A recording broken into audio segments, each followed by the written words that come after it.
कर्मचारी पेंशन के विरोध में एक पिटीशन सुप्रीम कोर्ट में फिर दायर। प्रधानमंत्री, मुख्यमंत्री, सांसद, विधायक, पार्षद, सरपंच सभी के पेंशन हो बंद।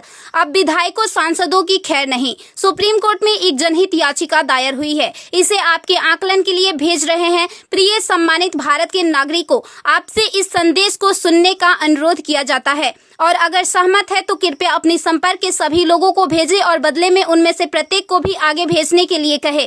3 दिनों में पूरे भारत में यह संदेश होना चाहिए। भारत में हर नागरिक को आवाज उठानी चाहिए। 2018 का सुधार अधिनियम। सांसदों को पेंशन नहीं मिलनी चाहिए क्योंकि राजनीति कोई नौकरी या रोजगार नहीं बल्कि एक निःशुल्क सेवा है।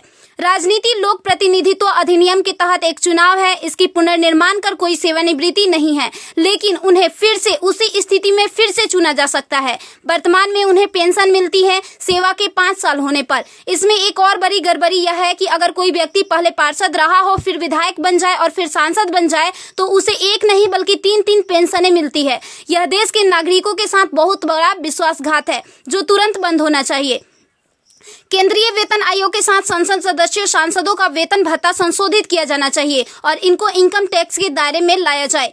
वर्तमान में वे स्वयं के लिए मतदान करके मनमाने ढंग से अपने वेतन व भत्ते बढ़ा देते हैं और फिर उस समय सभी दलों के सुर एक हो जाते हैं। इसके उल्टा जो व्यक्ति अपने जीवन काल में 30 या 40 वर्षों तक शासकीय सेवा कर सेवानिवृत्त होता है, उसकी पेंशन बंद कर दिया जाता है। सांसदों को अपनी वर्तमान स्वास्थ्य देखभाल प्रणाली त्यागनी चाहिए और भारतीय जन स्वास्थ्य के समान स्वास्थ्य देखभाल प्रणाली में भाग लेना चाहिए। इलाज विदेश में नहीं, भारत में होना चाहिए। इनका अगर विदेश में करवाना है तो अपने खर्च से करवाए, अन्यथा मर जाए।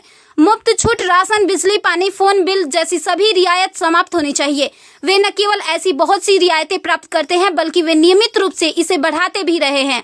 अपराधी नेताओं को चुनाव लड़ने से रोका जाए। संदिग्ध व्यक्तियों के साथ दंडित रिकॉर्ड, आपराधिक आरोप और दृढ़ संकल्प अतीत या वर्तमान को सांसद से प्रतिबंधित किया जाना चाहिए। कार्यालय में राजनेताओं के कारण होने वाली वित्तीय हानि उनके परिवारों, नामांकित व्यक्तियों, संपत्तियों से वसूल की जानी चाहिए। सांसदों को भी सामान्य भारतीय लोगों पर लागू सभी कानूनों का समान रूप से पालन करना चाहिए।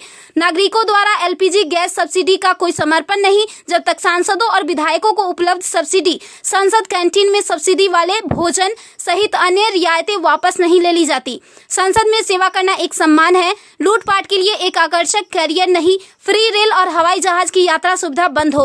आम आदमी क्यों उठाए इनकी मौज मस्ती का खर्च? यदि प्रत्येक व्यक्ति कम से कम 20 लोगों से संपर्क करता है तो पूरे भारत में अधिकांश लोगों तक यह संदेश प्राप्त करने में केवल 3 दिन लगेंगे। क्या आपको नहीं लगता कि यह मुद्दा उठाने का सही समय है? यदि आप उपयुक्त से सहमत है तो इसे फॉरवर्ड करें, यदि नहीं तो बस हटाएं। आप मेरे 20+ में से एक है। कृपया इसे जारी रखें। धन्यवाद। जय हिंद। वंदे मातरम।